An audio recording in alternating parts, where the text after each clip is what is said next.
Tahun ini adalah musim pertama saya di Bayern Munchen. Meski memiliki catatan yang bagus, masa depan karir saya sedang tidak baik-baik saja. Status pemain pinjaman dari Barcelona membuat saya belum tahu ke arah mana saya bakal melangkah di akhir musim depan. Sempat berebus kabar untuk mempermanenkan status saya di Munchen. Namun jika menilik sejarah, pemain termahal Munchen adalah Lucas Hernandez dengan nilai 80 juta euro musim lalu. Di bawah Hernandez tidak ada pemain mahal lain yang pernah direkrut Munchen dengan harga mahal. FC Hollywood adalah klub yang hebat dalam membidik pemain dengan harga murah. Munchen tidak akan sudi menebusku dengan harga 130 juta euro. Kasus James Rodriguez juga jadi salah satu gambaran sikap Munchen. James tidak dipermanenkan oleh Munchen meski tampil cukup apik di klub ini. Kembali ke Barcelona juga bakal jadi jalan yang sulit bagi saya. Dalam bursa transfer lalu, saya bahkan masuk proyek Barcelona untuk mengembalikan Neymar. Itu berarti masa depan saya di Barcelona memang di ujung tanduk. Bila tidak, mungkin Barcelona tidak akan sukarela langsung mengiyakan proposal peminjaman oleh Bayern Munchen. Situasi sulit saya saat ini berbanding terbalik dengan kondisi di Liverpool. The Reds tengah terbang tinggi, sangat tinggi sekali di kompetisi musim ini. Saya lalu teringat masa-masa ketika Liverpool menyelamatkan karir saya. Saat saya kesulitan mendapatkan kepercayaan Inter Milan, Liverpool menawarkan proposal transfer yang kemudian saya setujui. Pindah ke Liverpool setelah tak dipercaya oleh Inter Milan adalah sebuah keajaiban. Saya masih bisa bermain di salah satu klub besar di dunia, bahkan dipercaya mengenakan nomor punggung 10. Di Liverpool kepercayaan diri saya bangkit dan perlahan saya jadi bagian penting dari tim ini. Ketika Steven Gerrard memutuskan pensiun, saya lalu dianggap jadi salah satu calon pemimpin Liverpool di masa depan. Saya ingat gol-gol tendangan jarak jauh yang saya buat membuat pendukung di Anfield bersorak. Warna merah membara menyala diiringi keriuhan dan kegembiraan mereka. Saat Jurgen Klopp datang di awal musim 2015-2016, saya melihat Liverpool memulai sebuah proyek yang besar. Pemilik Liverpool yang selama ini sering dikecam, coba memberikan jaminan kenyamanan kerja untuk Klopp, termasuk dalam kebijakan transfer pemain.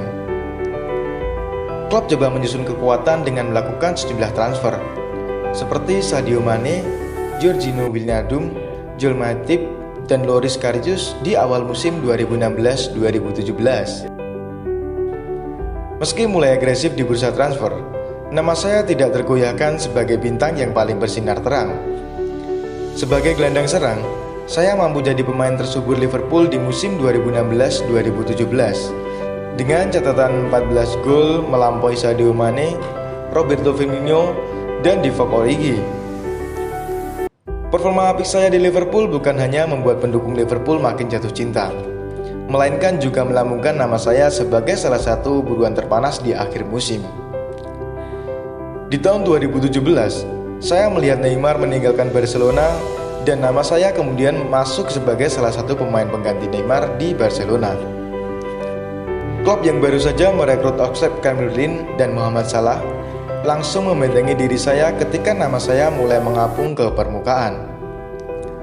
Liverpool saat ini bukan klub yang diharuskan untuk menjual pemain. Jadi apapun yang mereka tawarkan, hal itu tidak penting. Dari segi finansial, tak ada batasan uang yang bisa membuat Coutinho pergi.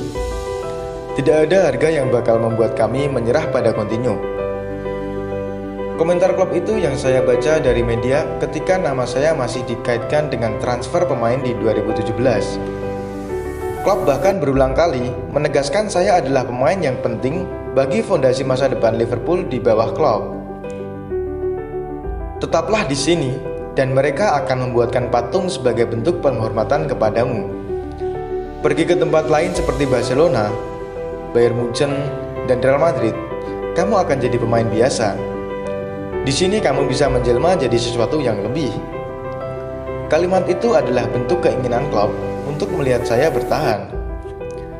Namun setelah menjalani paruh musim pertama musim 2016-2017 dengan dilema, Liverpool akhirnya merelakan saya pergi ke Barcelona. Liverpool sekuat tenaga menahan saya, namun saya memang terbuai mimpi melanjutkan karir di Barcelona. Bermain bersama Lionel Messi bakal jadi salah satu cerita indah dalam karir saya. Namun ternyata mimpi indah itu buyar dalam waktu cepat. Saya kebingungan dalam formasi 4-3-3 milik Barcelona. Saya tidak cukup bersinar dan tajam untuk jadi pengganti Neymar, dan saya tidak cukup jenius untuk mengisi posisi Andreas Iniesta. Saya sulit berkembang dalam pola permainan Barcelona yang sudah memiliki filosofi tetap. Baru 1,5 musim berjalan, Barcelona sudah tak sabar dengan saya. Namun uang besar yang dikeluarkan Barcelona ketika mendatangkan saya membuat klub-klub yang berminat untuk mencoba tenaga saya berpikir ulang. Barcelona tentu tak mau melepas saya dengan harga murah, sementara klub peminat tentu tak ingin membayar mahal pada pemain yang dianggap sedang tak bersinar. Saya jelas tidak dalam kondisi baik-baik saja setelah meninggalkan Liverpool. Saya gagal meneruskan jejak Luis Suarez yang tetap bersinar usai pergi dari Liverpool. Saya justru menjadi penerus Michael Owen yang langsung tenggelam ketika meninggalkan Liverpool. Saya jelas sudah dicap sebagai pemain pengkhianat oleh supporter Liverpool. Sulit berharap untuk bisa kembali jadi bagian Liverpool karena klub sudah menyatakan hal itu pada musim lalu. Kini saya hanya ingin dilihat dari sudut pandang lain oleh supporter Liverpool, bukan sebagai pengkhianat, melainkan pembuka jalan bagi era baru Liverpool. Bila saya bertahan di Liverpool, bukan tak mungkin pola 4-3-3 dengan sistem gegenpressing andalan Klopp justru malah tak bekerja dengan baik. Sebagai pemain terbaik, Klopp tentu bakal memberikan ruang pada saya bila tak pindah. Hal itu menutup peluang main gelandang bekerja keras yang kini sering dimainkan Liverpool seperti James Milner dan Georginio Wijnaldum. Bila saya dipaksakan main sebagai salah satu trio penyerang, perkembangan Sadio Mane dan Mohamed Salah tentu tak bakal sepesat sekarang karena mereka harus berbagi menit bermain dengan saya. Andy Robertson juga tak mungkin sering melakukan overlap karena saya mungkin tidak terlalu sigap menutup lubang yang ia tinggalkan ketika maju. Pola serangan terbaik dari Liverpool era Klopp baru bisa ditemukan setelah saya pergi. Pola permainan yang ideal berupa trio gelandang bekerja keras yang mampu menunjang trio penyerang cepat dan dua fullback yang aktif membantu serangan. Bila mempercayai ucapan Klopp bahwa Liverpool memanfaatkan uang penjualan saya dengan membeli pemain lain, tentu hal itu berarti saya punya peran dalam kedatangan Virgil van Dijk sepekan sebelum kepastian transfer saya ke Barcelona, serta rombongan pemain seperti Naby Keita, Fabinho, Xherdan Shaqiri, dan Alisson yang jadi belanja besar Liverpool di musim berikutnya. Kepergian saya membantu Liverpool menemukan pemain-pemain yang bisa menutup celah di lini belakang tanpa harus kehilangan ketajaman di lini depan. Kepergian saya adalah berkah besar bagi Liverpool dan kerugian besar dalam perjudian yang saya ambil. Selamat juara Liga Inggris, selamat menikmati era emas Liverpool. Dari yang menyesal meninggalkanmu, Philippe Coutinho. Dan seperti biasa, terima kasih.